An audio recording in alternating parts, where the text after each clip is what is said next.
जी, जैसे कि आपने न्यूज़ में देखा होगा कि महेश भट्ट जी और मुकेश भट्ट ने मुझ पर डिफेमेशन का केस फाइल किया है।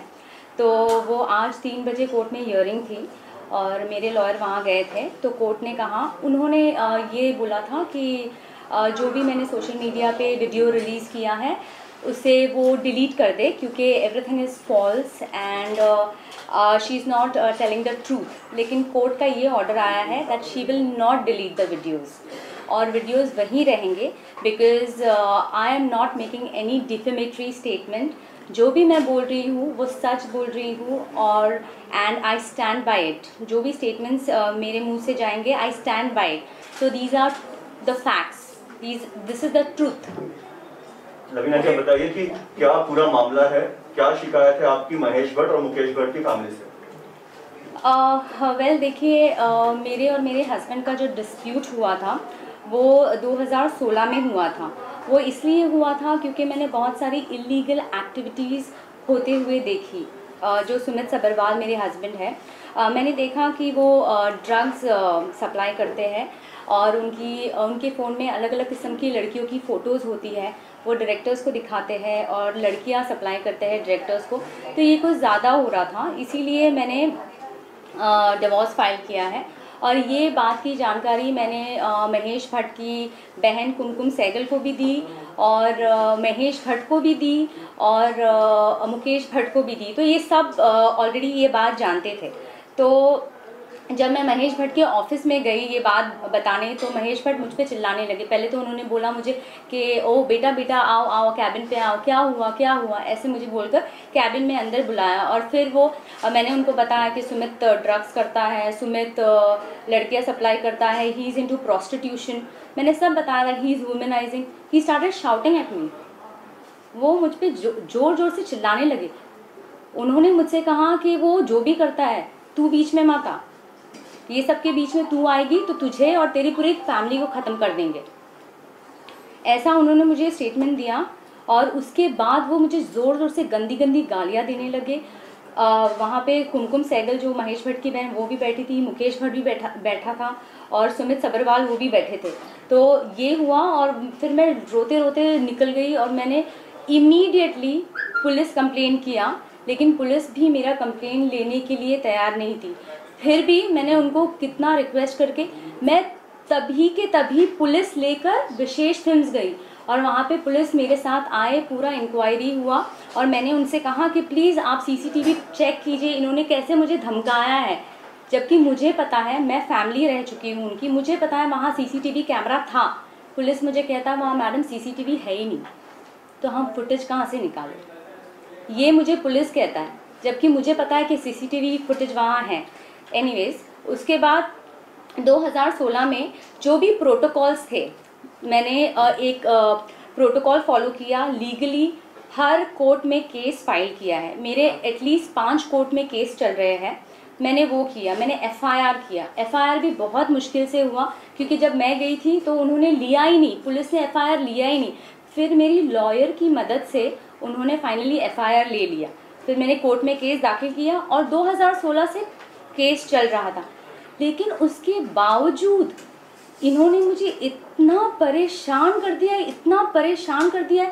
पहले तो ये, आप अगर इनके खिलाफ कुछ भी करो तो ये पीछे से आपका काम बंद कर देते हैं, सबको बोलते हैं इसको काम मत देना। ये उनकी पुरानी आदत है, और ये मैंने देखा हुआ है। और इन्होंने ये बहुत लोगों के साथ किया है, एक्टर्स के साथ, डायरेक्टर्स के साथ, कंपोजर्स के साथ। आप, और जो भी मैं बोल रही हूँ ड्रग्स वगैरह, ये सब ने देखा हुआ है विशेष फिल्म में। ये हर एक आदमी को मालूम है कि उनकी कंपनी में ऊपर से नीचे तक लोग ड्रग्स करते हैं, लेकिन कोई भी आगे आके बोलता नहीं है, क्योंकि उनको ये डर है if they stand against Mahesh Bhatt तो ऑब्वियसली सबसे पहले तो उनका जॉब चला जाएगा। तो ये लोग आपको आइसोलेट कर देते हैं। इन्होंने मेरा जॉब ले लिया, फाइनेंशियली आपको तोड़ देते हैं। फिर इन्होंने मुझ पर मेंटल प्रेशर क्रिएट किया, मेरे घर पे घुसने की कोशिश की। महेश भट्ट की बहन और पूरे बिल्डिंग वाले मेरे घर पे मुझे मारने आए थे। मुझे इतना परेशान कर रही है हर तरह से। फिर मेरा खाना रोक दिया इन्होंने, मेंटली मुझे इतना परेशान किया। मेरे बिल्डिंग में हर जो भी मेंबर्स हैं उन सब के घर पे खाना वॉचमैन रखने जाता है। मेरा नीचे से डिलीवरी बॉय को धमकाया जाता है, इसके घर में खाना, दूध, दवाई, मेरे पेट का सामान कुछ भी यहाँ डिलीवर नहीं होगा। उसका मेरे पास प्रूफ है जो कि मैंने सोशल मीडिया पे डाला है दूध वाले का। और मेरे पास वॉचमैन का कन्फेशन है जहाँ पे वॉचमैन ने ये बात बोली है कि मैडम सिर्फ आपके घर में सामान रखने को मना किया है, बाकी हम लोग सबके घर में सामान रखते। तो इस तरह से मुझे बहुत प्रेशराइज कर रहे, मेरे पे सूट फाइल कर रहे हैं, जबकि कोर्ट ने सारे रिलेशंस देखे हैं और मैं उनकी रिलेटिव हूँ ये मानकर कोर्ट ने वो घर जो करंटली मैं जिस घर में रह रही हूँ वो मेरा मैट्रिमोनियल घर है, कोर्ट ने ये ऑर्डर दिया है कि मैं ही उस घर में रहूँगी और मुझे पुलिस प्रोटेक्शन मिलेगा। उसके बावजूद ये मुझे परेशान कर रहे हैं। और अभी हाल ही में महेश भट्ट की मुकेश और महेश भट्ट की बहन कुमकुम सहगल और उनके बेटे ने मुझ पर सूट फाइल किया है मुझे घर से निकालने के लिए। क्यों भाई, आप 10 साल तक सो रहे थे, मैं 10 साल से उस घर पे रह रही हूँ, वो मेरे पति का घर है, आज आप आके बोल रहे हैं वो घर आपके बेटे का है? नहीं, ये सिर्फ मुझे हैरेस करना चाहते हैं। अभी भी मुझ पर डिफेमेशन केस फाइल किया है। डिफेमेशन किस पे होता है? किस पे होता है डिफेमेशन? जो झूठ बोलता है। मैं तो फैक्ट्स बता रही हूँ, मैं ट्रूथ बता रही हूँ। क्यों कर रहे हैं मेरे पे डिफेमेशन फाइल? हाँ, और मैं आपको, अगर आपको और भी जानना है तो मैं रिक्वेस्ट करूँगी CBI, NCB, ED, ये सारी जो मुंबई पुलिस, ये सारे जो एपेक्स इंस्टीट्यूशन है, अगर आपको जानना है ड्रग्स के बारे में, मैंने तो फिलहाल जो भी नाम आउट किए हैं वो मैंने देखा, और भी बहुत बड़े बड़े नाम हैं। और आपको अगर ये जानना है तो प्लीज़ आप सुमित सबरवाल जो मेरे हस्बैंड हैं, जो 20 साल से विशेष फिल्म में काम कर रहे हैं, आप उनको बुलाइए, आप उनको क्वेश्चनिंग कीजिए, आपको सारे नाम मिल जाएंगे। और आपको डर नहीं है ना, तो आप दिखाइए, आप सबका फ़ोन, महेश भट्ट से फ़ोन लीजिए, मुकेश भट्ट से फ़ोन लीजिए, इनके फाइनेंशियल स्टेटस चेक कीजिए, घर चेक कीजिए, इनकी कंपनी चेक कीजिए, इनकी हर एक चीज़ चेक कीजिए। बुलाइए ना इनको क्वेश्चनिंग के लिए, आपको पता चल जाएगा, क्योंकि मैंने तो सब कुछ देखा है अपनी आंखों से और वही मैं बता रही हूँ। आपने कहा कि पुलिस के बारे में आपने कहा कि पुलिस ने FIR नहीं ली, क्या हुआ था? पुलिस ने क्या काम नहीं किया था? पुलिस स्टेशन FIR जो आपने करवाया था, ये जो महेश भट्ट और मुकेश भट्ट के साथ आपने जो गाली गलौज हुई थी उसके बाद करवाया था, और क्या FIR में इन दोनों का भी नाम है? जी, मैंने FIR मुकेश भट्ट, महेश भट्ट सबके लिए बोला था, लेकिन मेरा स्टेटमेंट लिखा नहीं गया। आज मैं वो वर्सोवा पुलिस स्टेशन है, आज मैं पुलिस स्टेशन में जाती हूँ एक वॉचमैन के बारे में कंप्लेन करने के लिए कि वॉचमैन दादागिरी कर रहा है, मेरा सामान ऊपर नहीं भिजवाता है। वो मेरा कंप्लेन नहीं लेते। मैं 100 डायल करती हूँ, मैंने 3 बार 100 डायल करके पुलिस वाले को बुलाया, उनका नाम मिस्टर सचिन वर्तक है, वो आकर मुझ पर चिल्लाते हैं। उन्होंने वॉचमैन को कुछ भी नहीं बोला।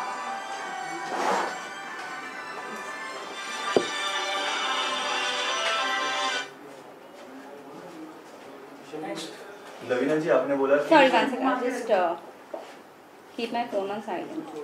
एक मिनट लवीना जी, घूम आगे एक पीछे घूम आगे रे स्टेशन में ऊपर लो। हां बस उसका नाम आवाज का आईने स्पेशल ऊपर हां Can I continue? वो edit, you can edit that. मैं ये पूछ रहा था, आपने जो कहा कि पहले FIR नहीं ले रहे थे, पर वकील ने जब इंटरफेयर किया तब आपका FIR हुआ। हम जानना चाहते हैं क्या उस FIR में आपने महेश भट्ट और मुकेश भट्ट का नाम भी डलवाया था? नहीं, वो नहीं ले रहे थे। पुलिस जो लॉयर ने, मैंने तो बोला था, मैंने स्टेटमेंट में बोला था मुकेश जी और महेश भट्ट का नाम उन्होंने नहीं लिखा। मैंने आज वॉचमैन के लिए भी कंप्लेन लिखाया था। मैंने पुलिस वाले को बोला वॉचमैन दादागिरी करता है, वॉचमैन ऊपर आता है मेरे, वॉचमैन ने धमकी दी है, दूध वाले को बोला कि तुझे मारूंगा, यहाँ आएगा, ऐसा मैंने बोला। पुलिस वाले ने क्या लिखा? क्या लिखा पुलिस वाले ने? पुलिस वाले ने ये लिखा कि बिल्डिंग में आना मना है, बिल्डिंग के रूल्स है कि सेक्रेटरी ने बैन किया हुआ है। ये मेरा स्टेटमेंट था ही नहीं। फिर उन्होंने पूरा पन्ना फाड़ दिया। मैंने पुलिस वाले को बोला आप मेरा स्टेटमेंट भी नहीं लिख रहे ठीक से, वो मेरा स्टेटमेंट लिख ही नहीं रहे। आपको क्यों लग रहा है कि आज मैं जनता के पास आई हूँ ताकि मेरी आवाज़ पहुँचे और जो मैं कहना चाहती हूँ वो सच मेरे ज़रिए डायरेक्ट जनता को पहुँचे? इसीलिए मैं आज बाहर आई हूँ, क्योंकि अथॉरिटीज़ सुन नहीं रही है। और फिर उसके बाद भी मैं डीसीपी सर के पास गई, जो मिस्टर त्रिमुखे हैं उनके पास भी गई कंप्लेंट करने के लिए, और मैंने उनको बताया कि ये सब हो रहा है, मेरा खाना पीना बंद कर दिया है, मुझे ये टॉर्चर कर रहे हैं। मुझसे सेक्रेटरी बोलता है कि आप 10 बार नीचे आओ सामान लेने, 10 बार नीचे इसलिए आओ ताकि वो पीछे से घुस के मेरे घर का कब्जा ले सके, इसीलिए मुझे बुलाया जाता है 10 बार नीचे। ये बात मैंने डीसीपी सर से कही, कोई एक्शन नहीं है। वो जो वॉचमैन मुझे परेशान कर रहा है, इतना परेशान कर रहा है, उन्होंने एक वॉचमैन को नहीं निकाला है। जो मेरी सेफ्टी का सवाल है, अगर एक औरत जाकर कंप्लेन करती है पुलिस स्टेशन में तो उसका एक्शन लेना चाहिए कि नहीं लेना चाहिए? ये लोग बिल्कुल एक्शन नहीं ले रहे। एफआईआर में किसका नाम है और कितने लोगों का नाम है? एफआईआर में सुमित सब्रवाल का नाम है फिलहाल, और मैंने ये भी जो महेश भट्ट की बहन है उनका भी नाम मैंने लिखवाया है, और साहिल सहगल का भी नाम है जो महेश भट्ट की बहन के बेटे हैं। मैंने महेश भट्ट की बहन का नाम इसलिए लिखवाया है क्योंकि महेश भट्ट की बहन और सुमित सब्रवाल ने मेरी 90 लाख की ज्वेलरी चुराई है। उन्होंने, उनका एक जॉइंट लॉकर है इलाहाबाद जुहू बैंक में, जहां सुमित सब्रवाल और कुमकुम सहगल ने मेरी ज्वेलरी रखी हुई थी। तो मैंने उस पुलिस को बताया कि वहां मेरी ज्वेलरी है। पुलिस 5 मई 2016 को वहां जाती है। महेश भट्ट की बहन कुमकुम सहगल और सुमित सब्रवाल 4 मई को ऑपरेट करते हैं लॉकर और ज्वेलरी खाली कर देते हैं, और 5 मई को पुलिस जाती है और पुलिस बोलती है मैडम आपकी ज्वेलरी नहीं है वहाँ पर। तो कहाँ है मेरी ज्वेलरी? मैंने तो कंप्लेन लिखाई है ना अथॉरिटीज़ को। आज 4 साल हो गए मैंने कंप्लेन लिखाई है कि इन्होंने मेरी ज्वेलरी चुराई है, तो आपने अभी तक एक्शन नहीं लिया है। और अब आप मुझसे मेरा घर लेना चाहते हैं, जो मेरा मैट्रिमोनियल हाउस है। मुझसे मेरी ज्वेलरी ले ली, मेरा पैसा ले लिया, मेरा जॉब ले लिया, मेरा घर ले लिया, मुझ पे डेफेमेशन केस फाइल कर रहे हैं मेरी आवाज़ को दबाने के लिए। मुझे एकदम सांस लेने नहीं हो रहा है हर जगह से। इतना मुझे चोक कर दिया, इतना आइसोलेट कर दिया है। रवीना जी, आखिरी बार आप महेश भट्ट और मुकेश भट्ट से कब आपकी मुलाकात हुई थी? आखिरी बार कौन से ईयर में मुलाकात हुई थी और किस तरह का व्यवहार था उनका? 2010 से लेकर 2016 तक मैं इनकी फैमिली मेम्बर थी, और इनके हर पार्टीज़, हर इवेंट्स, हर मेहंदी फंक्शन मैं थी। तो 2010 से लेकर 2015 तक मैं इनकी फैमिली मेम्बर थी, और इनके साथ मेरी मुलाकात लगातार होती रहती थी। और 2013 से 2015 में मैंने इनकी सारी फिल्मों में काम किया है as a film. I was part of the films. तो मैंने इनको बहुत करीब से देखा है, और लास्ट मेरी मुलाकात महेश जी और मुकेश जी से 2016 में हुई थी, और इन्होंने मुझे बहुत धमकाया और बहुत जलील किया जब मैं लास्ट महेश भट्ट से मिली थी। उसके बाद भी क्या कभी फोन पर धमकी दी आपको डायरेक्टली महेश भट्ट या मुकेश भट्ट ने 2016 के बाद? जी नहीं, उन्होंने फ़ोन पे उसके बाद उन्होंने मुझ पे सूट फाइल किया है, बोगस सूट, मेरा घर छीनने के लिए, जबकि कोर्ट ने ये ऑर्डर दिया है कि ये घर में मैं ही रहूँगी। इन्होंने 10 साल बाद हैरेस करने के लिए सूट फाइल किया है। अब मैं सोशल मीडिया पे आकर मेरी कहानी बता रही हूँ, जो सच है वो बता रही हूँ, और ये मुझ पे डेफेमेशन फाइल करे, डेफेमेशन पे डेफेमेशन। ये सेक्रेटरी के साथ मिलकर मेरे हस्बैंड का जाता था, इनको 50,000 1 लाख रुपया सेक्रेटरी को देते हैं हर महीना, जाता है, परेशान करो बोला, परेशान कर रहे हैं, खाना नहीं पहुँच रहा है, ये नहीं पहुँच रहा है। परिवार से आपके पति का क्या रिश्ता है, मतलब कैसे आप उनकी फैमिली मेंबर हो? वो महेश भट्ट के भांजे हैं, और आपको अगर पूरा डिटेल चाहिए तो मैंने ट्विटर पे मेरे आज पूरा स्टेटमेंट और प्रूफ डाला हुआ है, जो कि उन्होंने कोर्ट में, सब ये मेरी लिखावट नहीं, उन्होंने कोर्ट में नोटिस भेजा था मुझे घर से एविक्ट करने के लिए, और उन्होंने सूट फाइल किया था जिसमें उन्होंने क्लियरली मेंशन किया है कि ये हमारी रिलेटिव है, और उसका प्रूफ मैंने ट्विटर पे डाला हुआ है। क्या कुमकुम सहगल जी सुमित सब्रवाल की मम्मा है? नहीं, वो उनकी माँ नहीं है, वो महेश भट्ट की बहन है, और वो रिलेटेड है। देखिए, जो महेश भट्ट है उनके खानदान में मोहित सूरी, विशेष भट्ट, इमरान हाशमी, सुमित सब्रवाल, ये सब उनके परिवार है, कोई मामा का लड़का है, कोई चाचा का लड़का है, कोई भांजा का लड़का है, कोई बहन का लड़का है। ये बहुत बड़ी फैमिली ट्री है और ये अपनी कंपनी में अपने ही लोगों को काम देते हैं सिर्फ। इनका मोहित सूरी इनका डायरेक्टर है, विशेष भट्ट जो है वो प्रोड्यूसर है, इमरान हाशमी है वो एक्टर है, जो मेरे हस्बैंड हैं सुमित सबरवाल वो एग्जीक्यूटिव प्रोड्यूसर है। तो ये सिर्फ अपनी ही फैमिली को काम देते हैं और इन्होंने मुझे भी काम दिया था तभी, क्योंकि मैं उनकी पार्ट ऑफ उनकी फैमिली थी, ताकि ये अपना जो इनका पैसा आता है ना, ये पैसा पूरी फैमिली में डिवाइड कर सके। ये आपने कहा घर का जिक्र कर रही हैं, ये घर किस ऑन पेपर किसका है? ये घर मेरे हस्बैंड का है, ये मेरा मैट्रिमोनियल हाउस है और ये मुझे शुरुआती से पता है क्योंकि मेरे हस्बैंड ने बोला था, लेकिन ये नाम पे साहिल सहगल के है क्योंकि ये लोग क्या करते हैं, ये लोग बेनामी प्रॉपर्टी पे रखते हैं। मुकेश भट्ट अपनी प्रॉपर्टी सुमित के नाम पे रखता है, सुमित अपनी प्रॉपर्टी अपने महेश भट्ट की बहन के बेटे के नाम पे रखता है। ये लोग ऐसे प्रॉपर्टी करते बेनामी ताकि कोई क्लेम ना कर सके। इनकी फैमिली में डिवोर्स की हिस्ट्री है, इनकी फैमिली में एक डिवोर्स की हिस्ट्री है और इनको सारे दाव पेच पता है ताकि एक औरत को उसका हक ना मिले, इसीलिए वो एक दूसरे के नाम पे उनकी प्रॉपर्टी रखते हैं so that I should be deprived by my rights. Sahil Sehgal आपने कहा कि उनके नाम पे आपका घर है, ये कौन है साहिल सहगल? ये महेश भट्ट की बहन कुमकुम सहगल के बेटे हैं जिनका रेस्टोरेंट जिको है लोअर परेल में। तो आप कैसे क्लेम कर रहे हैं कि वो मैट्रिमोनियल घर है आपका, जबकि वो घर साहिल सहगल के नाम पर है? जी बिल्कुल नहीं, ये घर मेरे पति के नाम पे है। मतलब ये मेरे पति का घर है। जब मेरी शादी हुई थी तो मेरे पति ने बोला था कि मैंने 3 लोगों के नाम पर लॉटरी डाल के रखी है और इसमें से साहिल सहगल के नाम पे लॉटरी लग गई है, लेकिन ये घर मेरा ही है। और इन्होंने मुझसे ये भी कहा था कि मैं हर महीने मैं कुमकुम सहगल के अकाउंट में पैसे ट्रांसफ़र करता हूँ लोन का। और इस घर में मैंने और मेरे मम्मी डैडी ने 50 लाख रुपए दिए हैं सुमित को, इस घर में फर्नीचर के लिए, इस घर के लिए, उनकी वैनिटी के लिए, मेरी ज्वेलरी के लिए, इस सब में मेरा पैसा शामिल है। साहिल सहगल तो था ही नहीं। साहिल सहगल तो आज 10 साल बाद आके क्लेम कर रहा है कि ये घर मेरा है। भाई आप 10 साल तक सो रहे थे। आपको ये सवाल साहिल सहगल जो महेश भट्ट की बहन है उनके बेटे से ये पूछना चाहिए। आपने 10 साल बाद क्यों इन पे सूट फाइल किया? जब आपका घर था तो आपने क्यों नहीं फाइल किया, इनको क्यों नहीं निकाला? क्योंकि ये घर उनका नहीं है, ये मेरे पति का घर है और ये बात वो भी जानते हैं। But you know, if you're fighting legally, how are you going to prove the same thing in front of the court when they ask for the paper? The paper shows it's the so-called house belongs to Sahil Sehgal. नहीं। Now you're saying कि जैसे आपने कहा कि 50 लाख रुपए दिए या जो ट्रांजैक्शन हुआ या जो कुमकुम सहगल को पैसा जाता था, क्या उसके कुछ प्रूफ है आपके पास? जी प्रूफ है, कोर्ट में सबमिट किया है, इसीलिए तो कोर्ट ने ऑर्डर दिया है मुझे इस घर में रहने का।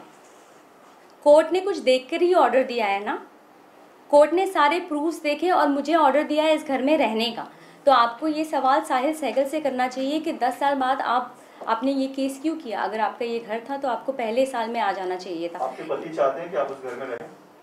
जी नहीं, मेरे पति तो मुझे मारते थे, वो तो एकदम मेरे अगेंस्ट है, क्योंकि मैं उनकी इलीगल एक्टिविटीज़ मैंने जब उनको पकड़ा है, जब मैंने उनका ड्रग्स देखा है, जब मैंने उनको लड़कियों के साथ देखा है, जब मैंने उनको सप्लाई करते हुए देखा है, उन्होंने मुझे मारा है। उन्होंने लिटरली मुझे मारा है, मेरा चेहरा ऐसे सूज जाता था और वो सारे फोटोज़ मैंने कोर्ट में सबमिट किए हैं। मैम किन लोगों को आपके पति ड्रग्स सप्लाई करते हैं? कौन बड़े स्टार्स हैं, डायरेक्टर्स हैं जिनको आपके पति ड्रग्स सप्लाई करते हैं? जी देखिए, मैंने कल जो भी नाम आउट किए हैं वो मैंने बताया है आपको, जैसे अमायरा दस्तूर, जैसे मैं आपको एक इंसिडेंट बताती हूँ सपना पब्बी के बारे में। सपना पब्बी हर शॉट के पहले ड्रग्स लेती है और ये डायरेक्टर भी उनको बोलते हैं कि ड्रग्स लेने दो इनको, जोन में आएगी, परफॉर्म अच्छा करेगी। मेरे सामने बोला गया। तो एक सीन था जहाँ पे उनको इंटीमेट होना था गुरमीत चौधरी के साथ, तो वो बहुत टेंस हो गई थी। उन्होंने उस सीन के पहले भी ड्रग्स किया था और वो मेरे पति ने उनको दिया था। किस फिल्म की बात है ये? ये खामोशिया फिल्म की बात है। और तभी वो बहुत स्ट्रेस से भी जा रही थी सपना पब्बी। उनके जो बॉयफ्रेंड थे जो फॉक्स स्टार इंडिया से थे, वो उनको मारा करते थे। ऐसा उन्होंने मुझे बताया था। तो इसीलिए वो बहुत स्ट्रेस में थी और वो ड्रग्स करती थी, जो कि मैंने देखा है। अमायरा दस्तूर के बारे में मैंने कहा है, जी हाँ, मैंने उनको भी देखा है। वो शूट के बाद करती थी, वैनिटी में करती थी, ऐसा मैंने देखा है, तो मैंने आपको बता दिया। और अगर आपको और बड़े बड़े नाम चाहिए तो I would request CBI NCB to bring in my husband for investigation and questioning, और आपको सारे बड़े नाम मिल जाएंगे, क्योंकि Sumit Sabharwal is the right hand of Mahesh Bhatt and Mukesh Bhatt. Drugs का दो साल लगी, पार्टी में रहे तो पार्टी में कभी आपने कोई बड़े स्टार को देखा अपने ड्रग्स लेते हुए पार्टी में? जी, मैं इनकी हर पार्टी में गई हूँ और इनके हर पार्टी में ड्रग्स होता है, लेकिन मैं आपको नाम नहीं बताऊंगी, क्योंकि मैंने तो कल 2 नाम दे दिए। क्या हुआ? क्या कोई एक्शन हुआ? क्या उनको बुलाया गया? आप प्लीज़ सुमित सब्रवाल को क्वेश्चनिंग के लिए बुलाइए, आपको सारे बड़े नाम मिल जाएंगे, क्योंकि ये अब से नहीं, मैंने तो उनको 2010 से पकड़ा है ड्रग्स करते हुए। ये तो उनसे पहले भी करते थे शायद, मेरी जानकारी में 2010 से आए हैं। तो आप प्लीज़ सुमित सब्रवाल को इन्वेस्टिगेशन के लिए बुलाइए, आपको सारे नाम मिल जाएंगे। विशेष फिल्म पर आरोप लगाया कि वहाँ पर ड्रग्स जो है हर कोई लेता है, क्या महेश भट्ट मुकेश भट्ट भी ड्रग्स लेते हैं? ये आपको, जैसे मैंने आपको बताया कि आपको सुमित सब्रवाल को, सुमित एक चीज आपसे जानना चाहेंगे, महेश भट्ट की बात कर रही हैं जो आप इल्जाम लगा रहे हैं, महेश भट्ट को आपने देखा कभी? आपने आज भी एक हीरोइन पकड़ी है, नाम नहीं बताएंगे, तो उसके बारे में आपको लगता है आपको ईडी पूछताछ के लिए बुलाए और काफी आप पुख्ता दावे के साथ कह रहे हैं कि एनसीबी को आप नाम देंगे उनके? जी बिल्कुल, जो मैंने देखा, मैं विटनेस हूँ, I am the I witness, और मैं कोई बाहर वाली नहीं हूँ, मैं इंसाइडर हूँ। I am the insider who have come outside and I am being vocal about their dirty deeds. आपने कहा कि आप इंसाइडर हैं, it has been happening since 2010, तब आपने कोई एक्शन क्यों नहीं लिया?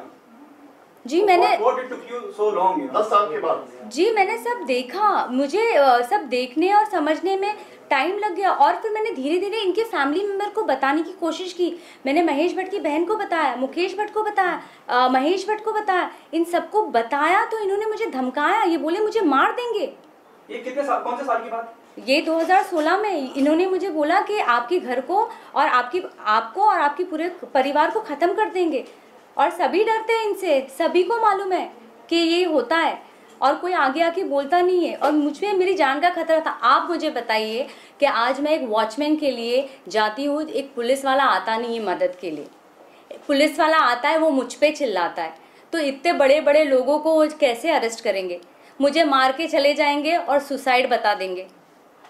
लवीना जी, आप फैमिली के बहुत क्लोज हैं, हम ये चीज जानना चाहते हैं फिर से कि क्या आपने महेश भट्ट मुकेश भट्ट को कभी ड्रग्स लेते देखा है? जी मैंने महेश भट्ट जो मेरे पति है उनको मेरे घर से ड्रग्स लेके जाते हुए देखा है, और मैंने उनको महेश भट्ट को ये बोलते हुए भी देखा है कि मांग रही है, चरस मांग रही है, और महेश भट्ट ने ये बताया कि सुमित जो भी चाहिए इनको दे दे, मेरे तक बात नहीं आनी चाहिए, जो भी चाहिए दे दे। तो जो भी सप्लाई करते हैं वो सुमित सब्रवाल करते हैं, और आपको सारी डिटेल्स चाहिए, आपको ये जानना है कि महेश भट्ट और मुकेश भट्ट करते हैं। ये बात जब मैंने कुमकुम सहगल को बताई थी कि मेरा पति ये ड्रग्स करता है, तो कुमकुम सहगल ने मुझे बोला, जो महेश भट्ट की बहन है, उन्होंने बोला कि Mahesh and Mukesh has always been into drugs, वो बचपन से कर रहे हैं ड्रग्स और अल्कोहल, वो हैविली इनटू ड्रग्स और अल्कोहल है, तो तुम इन सब पे ध्यान मत दो, तुम अपनी शॉपिंग पर ध्यान दो। क्या आलिया भट्ट भी ड्रग्स लेती है? जी आलिया भट्ट के साथ मेरा कोई भी इंटरेक्शन नहीं हुआ, क्योंकि जितने साल मैं कंपनी में उनके साथ काम कर रही थी, आलिया भट्ट ने उनके साथ विशेष फिल्म के साथ कोई भी फिल्म नहीं की। मेरे वहाँ चले जाने के बाद आप बोलेंगे परिवार के बहुत नजदीक हूँ मैं जी, इस बारे में हाँ मेरी उनसे इंटरेक्शन नहीं हुई, हम लोग सब अलग अलग रहते हैं। आपने दो एक्ट्रेस का जिक्र किया कि वो दोनों लेते हैं ड्रग्स, सपना पब्बी का आपने बताया, हमारा का आपने बताया, recently you know there are reports coming in, उन्होंने भी ये डिफेमेशन का केस फाइल किया है, उस पे क्या कहना चाहेंगे आप? जी, अगर आपको डिफेमेशन की इतनी प्रॉब्लम है तो आप लोग ड्रग्स क्यों करते हो? ड्रग्स मत करो ना, आपको डिफेम नहीं होना है तो आप ड्रग्स मत कीजिए।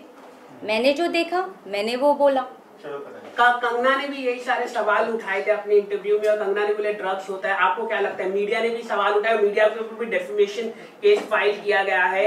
आप क्या कहना चाहेंगे? क्या ड्रग्स का मामला पूरा बॉलीवुड में होता है? क्या है मतलब, एक आखिरी बार में आपसे मैंने ड्रग्स होते हुए देखा है, बॉलीवुड में ड्रग्स होता है मेरे हिसाब से, और जो कंगना जी ने बताया है वो उन्होंने एक्सपीरियंस किया है, उन्होंने विटनेस किया है, वो उनका एक्सपीरियंस है। मैं आपको सिर्फ मेरे एक्सपीरियंस के बारे में बता सकती हूँ। आपसे सवाल है, आप इस प्रेस कॉन्फ्रेंस का हिस्सा हैं और आप बता रही हैं जो आपके साथ आप बीती है। इस पूरी कवायद में, इस पूरी कार्रवाई में आपका अहम मकसद क्या है? ड्रग्स के ऊपर कार्रवाई हो, सुमित सब्बरवाल को अरेस्ट करा जाए या भट्ट साहब को अरेस्ट करा जाए, या आपको आपका घर दिलाया जाए? जी बिल्कुल, मुझे इंसाफ चाहिए, मुझे इंसाफ चाहिए, मुझे ये सबसे छुटकारा चाहिए। मैं चाहती हूँ कि सारी अथॉरिटीज़ इनको इन्वेस्टिगेट करे। आपको बिल्कुल पता चलेगा कि ड्रग्स है, और मैं आई विटनेस हूँ इस बारे में। My main motive is to get justice. इन्होंने मुझे परेशान कर दिया है। आपने कहा सुसाइड कर देंगे, आपका सुसाइड आ जाएगा। जी बिल्कुल। क्यों लग रहा है आपको?